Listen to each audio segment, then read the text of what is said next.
Dr. Tobin Hartnell, the Dean of Faculty here at the American University. So when the genocide against my community happened, I was still a student. So that's why it's very, very moving for me to be speaking in a university. Over the past 6 years that I have been working with Yazda, I spoke in many different forums, and universities always remain my favorite place. Thank you so much to AUIS and Yazda and Nobody's Listening for putting this together and for inviting me to participate.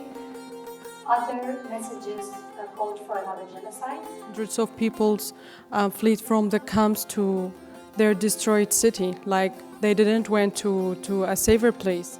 Thousands of Yazidis marked the 10th anniversary of the genocide in Sinjar and other cities. One thing that we're continuously trying to do is to create bigger umbrellas and more causes interlinked together.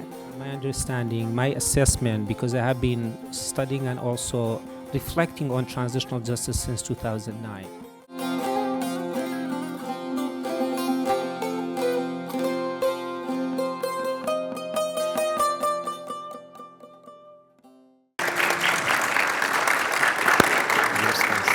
Thank you very much.